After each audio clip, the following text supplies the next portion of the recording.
Uy! Good morning mga kaha! Hello there! Oh, what time is it? It's AHA time!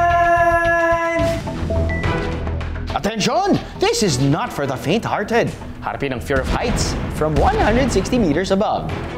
Wait lang! Parang matutumba! Hoy! Wag! Tingnan niyo kung gaano kataas na papakita ko sa inyo. Hoy! Wait lang! Manok na mukhang dragon! Ang hybrid chicken na ito, sa Cavite lang matatagpuan? Yun ako na-amaze ako, may ganito palang manok, kakaiba. Kakasaba kayo sa aming panibagong hamon. The bigger, the better nga ba sa extra large snacks nito? Grabe naman to. Mapapalaban talaga ako dito ha. Ilang bite pa kaya ko? One round. One. Wait lang guys. Grabe itong laki. At sa ating story time, alamin kung bakit ang batang si Pau Pau ayaw kay Haring Araw. Tara na, Pau! Oo nga, Pau. Mas masaya pag mas marami. Ayoko. Baka next time na lang, sorry. Sino ang mga dagat na rin dyan, ha?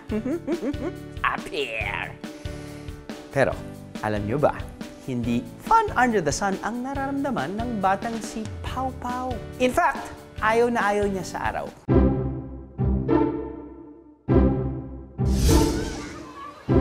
Kumpara sa ibang mga bata na laging nasa arawan para maglaro, ang batang si Pau Pau, hindi niyo makikitang lumalabas ng bahay.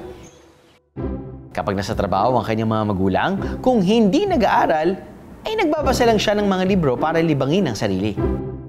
Sinusubukan naman siyang yayain ng mga batang kapitbahay niya, pero ayaw niya talagang lumabas. Tara na, Pau! Oo nga, Pau. Mas masaya pag mas marami. Ayoko. Baka next time na lang, sorry. Tuwing papasok sa paaralan, hindi pa man sumisikat ang araw, umaalis na ng bahay si Pau Pau. At tuwing uwian naman, dahil tirik na tirik ang araw sa tanghali, matik nang naka-hoodie at payong si Pau Pau pauwi. Hala, ang init na nga. Balot na balot pa siya. Lagi naman yung naka-hoodie eh. Baka malamig sa bahay nila. Kaya naman naging usap-usapan si Pau Pau na tila hindi karaniwan ng kinikilos kumpara sa mga batang tulad niya. Lumipas ang mga araw at linggo, pero tulad ng dati, pinipili pa rin ni Pau Pau na manatili sa 4 na sulok ng kanyang kwarto. Pero ang pagiging laging mag-isa ni Pau Pau, mukhang matutuldukan na. Class, kapag nakakita kayo ng taong may dry at pigmented skin at may gantong spots o markings sa katawan, sila ay may sakit na Xeroderma pigmentosum. Ito ay isang rare genetic disorder kung saan ang mga apektado ay sensitive sa ultraviolet o UV light na nanggagaling sa araw. At dahil kailangang umiwas sa araw, tinatawag din na children of the night o moon children ang mga nakararanas nito. Laking gulat ni Pau Pau nang banggitin ng kanyang health teacher ang tungkol sa kanyang matagal nang iniinda at itinatagong karamdaman.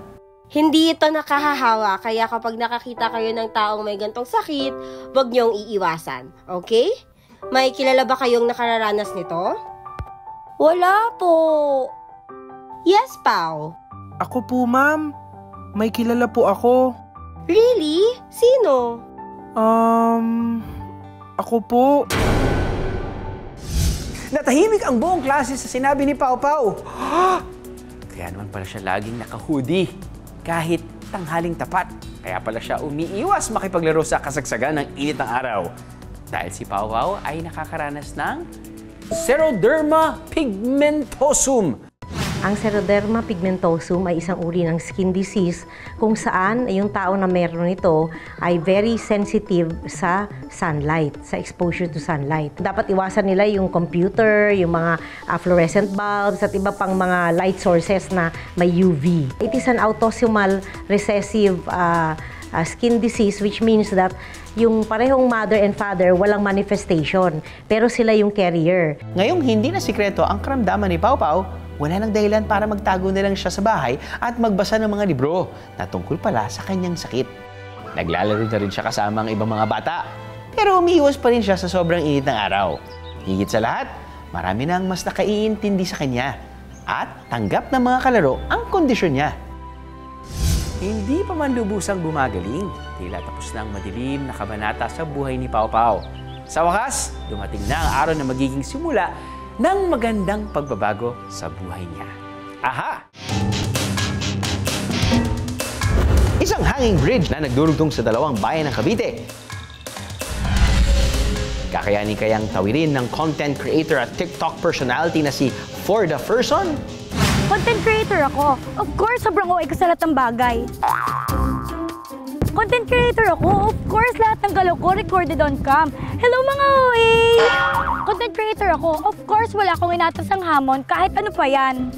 Talaga ba? Kahit zipline, zipbike, cable jeepney at hanging bridge pa yan?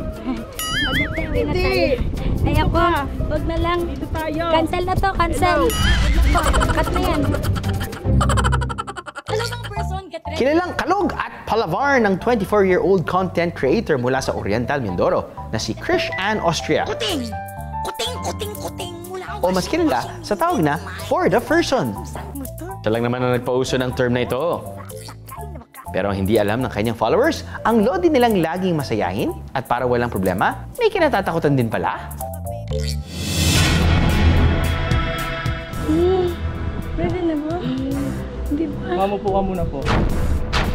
Makatawa at makapag-tiktok pa kaya siya sa taas ng bangin? Acrophobia ang tawag sa fear of heights o pagkakaroon ng takot sa matataas na lugar. Para sa Oplan labanan ng fear of heights ni For the Person, dumayo tayo rito sa isang bagong pasyalan sa Cavite.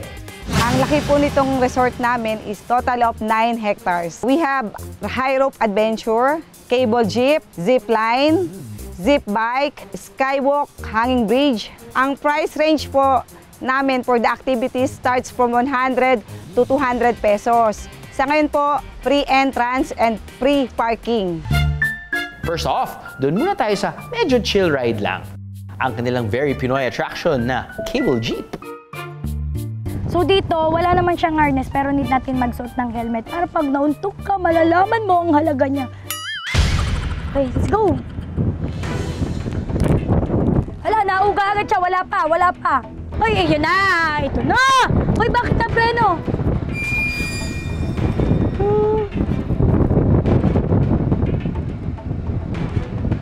Ito kasi ibabaw lang yung may tali. So para ako nakabitin. Tingnan niyo kung gaano kataas na papakita ko sa inyo.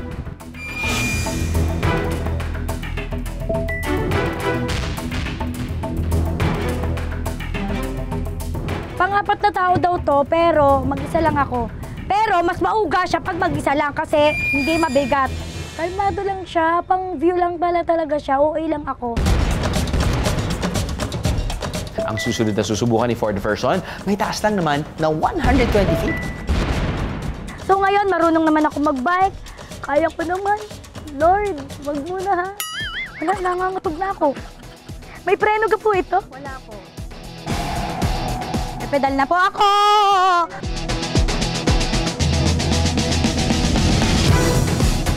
Medyo mabilis ang arangkada ni Forda. Hindi naman ako nagpipedal. Pero pagdating sa gitna, unti-unting bumabagal yata ang pagpedal. Nanlalambot na ba ang mga tuhod?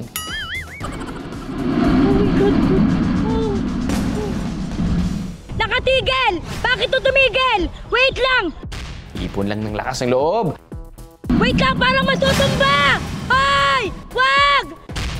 At lumarga na ulit. Sipa lang daw, sabi na lang. Sipa, hindi ito matutumba, hindi ito matutumba. Natumbat ko, hindi magsasara na to. Nice! Ay, ang taas kasi. Ay, tatabingin po! Malapit na, ang hangin. Malapit na. Ayan, nauga. Ay, ako na to, malapit lang to. Okay naman siya, buhay pa naman ako. Salamat po talaga na pa-experience to. Mission accomplished, madami pa tayong tatry. Alam niyo ba na may solusyon na sa fear of heights? Ang tawag dito, exposure therapy. Exposure therapy meaning challenge natin ng individual na may acrophobia na slowly matuto siya how to cope. Pag pinuput siya, nilalagay siya sa situation na medyo yung kinakatakutan niya. Kaya ina-expose siya, pinupunta doon sa situation na kinakatakutan niya. At para sa ating finale, kailangan tawirin ang 160-meter hanging bridge na nagdudugtong sa dalawang bayan ng Cavite, ang Naik at Maragondon. Itatry naman natin tong hanging bridge Pero, meron tayong kasama. Hindi pwedeng ako lang dito yung na-afraid. So, i-welcome na natin Kuya PJ! Bakit malungkot ka? Takot kasi talaga ako sa height, so hindi ako masaya. Hindi, conquer natin yung fear mo together with me. And this time, ang for the version nyo, magiging bigger person. Bigger person para sa iba. Okay, let's see. Ito na. Malapit na tayo sa gitna. Konting push na lang. Oh my God! Uy, nauga. Wag kayong umuga. Wag kayong malikot. Cameraman, walang gagalaw. Nakakalula pero feeling ko kaya ko naman tapusin. Pero... Go, kaya yan. Go. Kaya ko to. Yun lang hindi ko kaya. Malapit na tayo sa surprise. Malapit na sila sa kalahati ng tulay. Ibig sabihin, malapit na rin ang sorpresa para sa kanilang dalawa.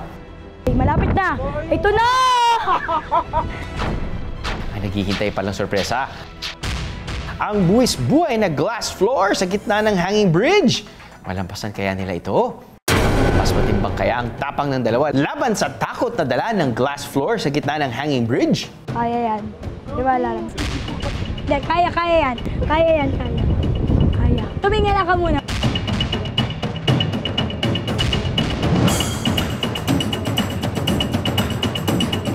Kapit mo ako, kapit. Ito, hindi ko kaya. Hala, oh my God, grabe. And there you go! Kahit kakaba-kaba at nanginginig ang mga tuhod, nailaban din ang pagtawid. Dahil dyan, deserve nyo ang isang memorable TikTok performance. So, magti-TikTok tayo sa may glass. G? G!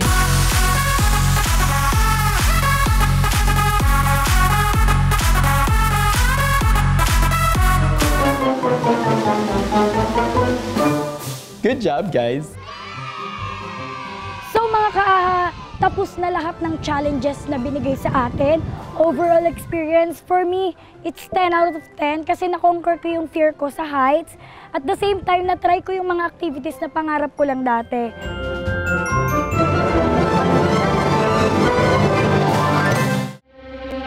Sa palakihan, ang burger nito, hindi raw papatalo. Kung anong burger ang pinag-uusapan, itong Jurassic Burger lang naman. Ang burger na ito may lapad na 12 inches at tumitimbang na mahigit 3 kilos. 10 beses na mas malaki sa regular size burger. Ang shawarma naman ito, hindi lang ma-sha-wrap. Singlaki na rin daw ng braso sa haba na 10 inches. At tumitimbang na kalahating kilo. 3 beses na mas malaki sa isang normal size na shawarma.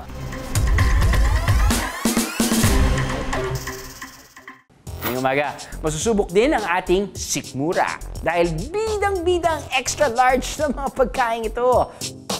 Wow! Sino-sino nga ba ang mga mukbangers na makakasama natin today? Ito na sila. Ang una nating ka-challenger ay 5 taon na raw nagmumukbang. Si Naomi Peña. Ang isang mukbang video niya sa TikTok, inabot lang naman ng 38 million views. Pag ako kumakain, iniiwan ko yung balat kasi save the best for last.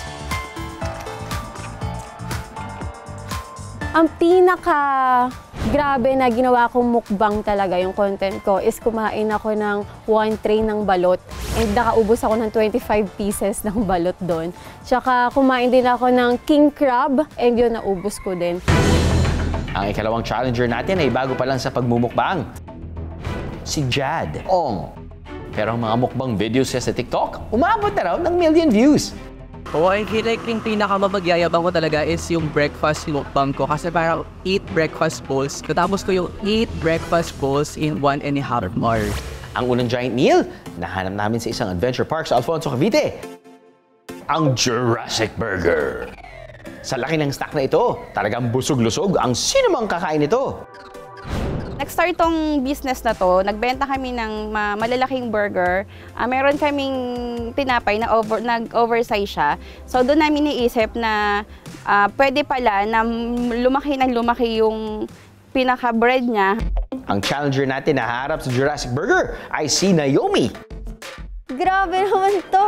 Mukhang mapapalaban talaga ako dito So pinaghandaan ko talaga to guys kasi hindi nga rin ako kumain kagabi. Para 'di ba walang-wala talagang laman yung tiyan ko. Kaya ni Naomi na ubusin ang malapat na burger na to. Ready, set, lafang! So, hindi ko alam paano siya kakainin, kaya hatiin muna natin.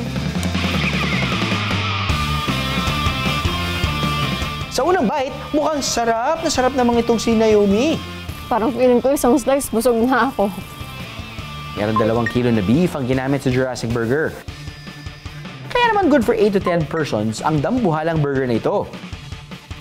Sa gitna ng unang slice, napahingi na ng tubig si Naomi. Patapos kaya niya ang challenge?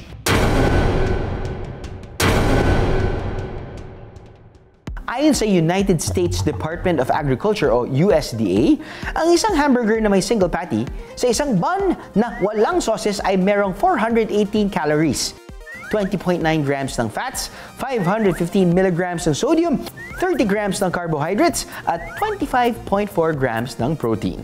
Bukod sa pagdadagdag ng veggies sa hamburger patty para mas maging healthy ang inyong burgers, mas mainam daw na niluluto ang burger sa grill.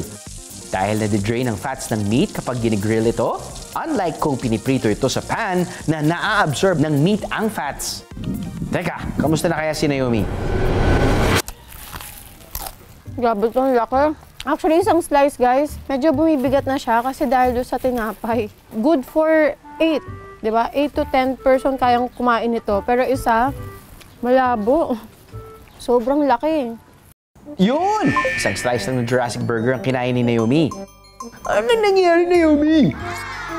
Pero alam nyo guys, kaya ko pa sana isa pa eh. Isang slice pa nito. Kaso sakit ng pangako. Kakanguya. Hindi kinaya ni Naomi ang Jurassic Burger. Kayanin naman kaya ng ating next challenger ang susunod na giant meal?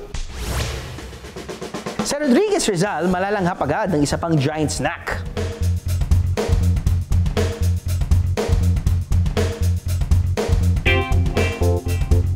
Ang gigantic shawarma ng chika ay gabraso raw sa laki. Jaw drop kung jaw drop ang ating challenger pagkakita pa lang niya sa shawarma. Sabi niya, shawarma! Kaya ba talaga? Oh my God! Ang bawat serving kasi ginagamitan ng 10 inches ng homemade pita. Nababalot sa sandamakmak na meat at gulay na kasama nito. Mapagsasaluhan na ng 2 hanggang 3 tao. Tignan natin.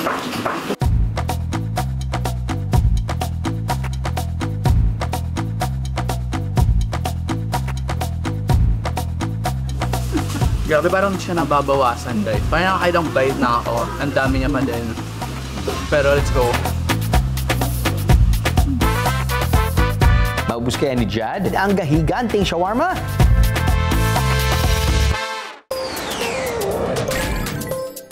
18th century pa raw na itala ang unang shawarma.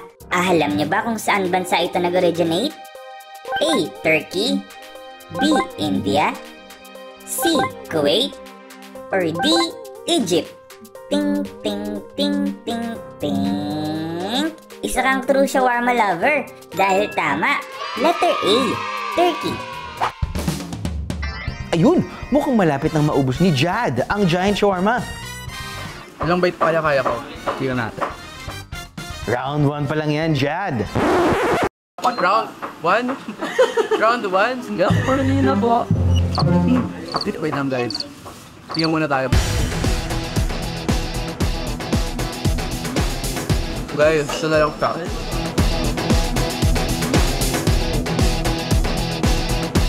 Naubos si Jad ang hawak ni shawarma pero ito na yung natira natin. I think I did well. Kasi kita nyo naman na parang sobrang laki talaga ng shawarma. Pero ito na lang, sayang. Hindi na rin kinaya ng sikmuri ni Jad ubusin ang natitira pang shawarma. Gaano karami nga ba ang kayang i-hold ng ating mga sikmura? Kailan ba natin mararamdaman ang kabusugan?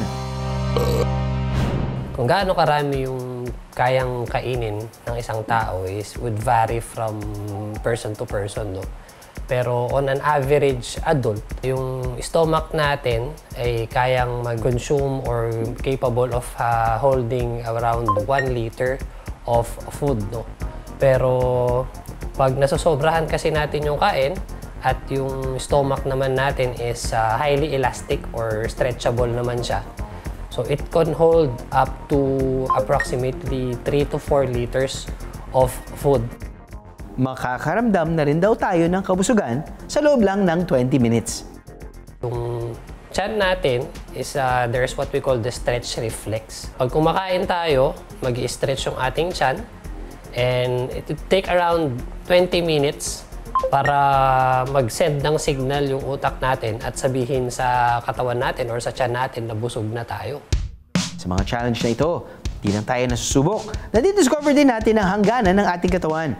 At tandaan na, para sa ating kaligtasan, dapat ay may sapat na kaalaman at paghahanda para sa mga ganitong gawain. Okay? Okay. Aha! Ang taong 2024 according to Chinese Zodiac ay Year of the Dragon. Ang dragon ayon sa mga mythologies, legends o folklores ay isang lizard, serpent-like creature at sumisimbolo nito sa kasamaan.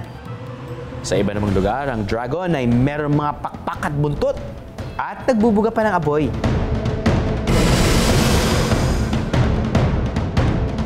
Ang kwento ng mga dragon ay kilalang kilala sa iba't ibang kultura sa buong mundo, mula sa Amerika hanggang Europa, maging sa India at China. Hindi raw clear kung kailan nagsimula ang ideya ng mga dragon. Pero may malaki at lumilipad ng mala serpent na nadidescribe na noong panahon ng ancient Greeks.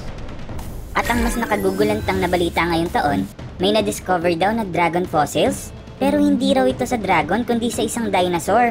Nitong February 23 lang nang i-anunsyo ng mga scientists sa Scotland ang pagkakadiscover ng fossils ng Dinocephalosaurus orientalis, isang dinosaur mula sa Triassic period o 240 million years ago na nahahawig daw sa isang Chinese dragon.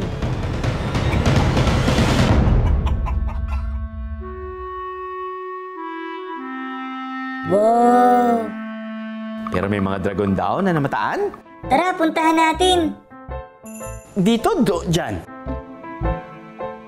Uy! May malalaking paa. Makaliskis pa ang balat. Hindi pa ako nakakita ng ganon. Dito sa farm na ito sa Tarlac, makikita ang mga Dong Tao chicken.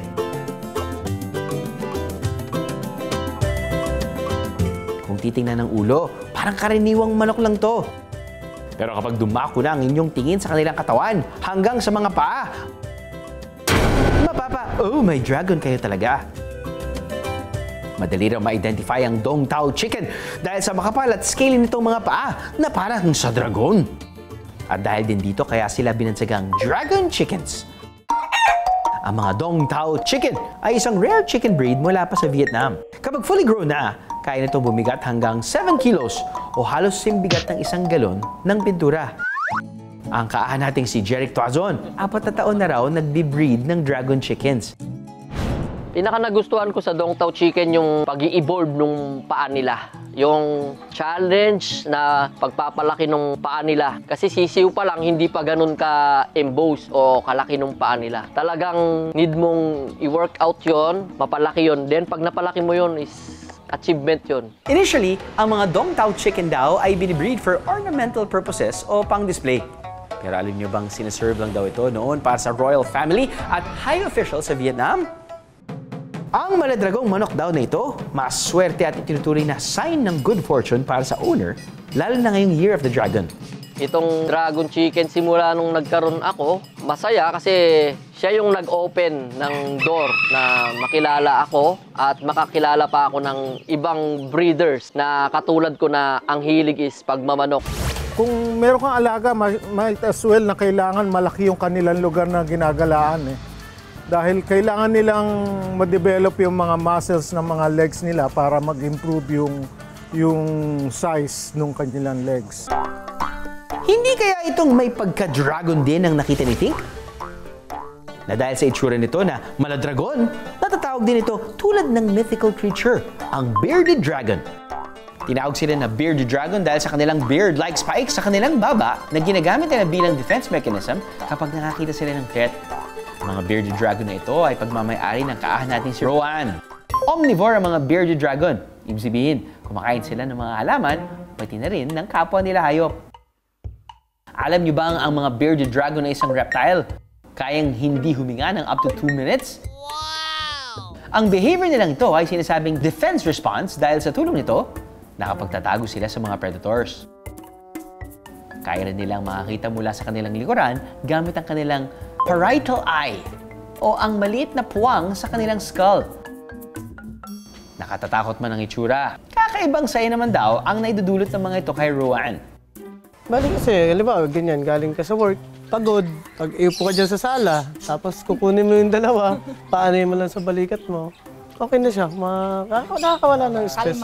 Ang mga bearded dragon, di talaga sila dragon, no? Pero sila isang uri ng lizard na nakikita sa Australia. Usually, naninirahan to doon sa mga tuyong lugar. Dried, arid, na semi-desert. Di ba sila tunay na dragon? Nagsimula naman daw mabuhay ang mga bearded dragon noong panahon pa ng dinosaurs. And that's it for today. Di ka nila nakikita, bro! Surprise! Akala mo ikaw lang may pa-zoom out, Kuya Drew, ha? Wow! Good job ka talaga, Tinka! Like at follow sa aming official page, AHA! At sa aming TikTok account, AHA_GMA. Thank you in advance po. Oh, paano? Think, guys, kita-kits ulit tayo sa susunod na linggo. Ha? Very good. Zoom out, zoom in. Tuloy-tuloy lang ang fun kaalaman dito sa AHA!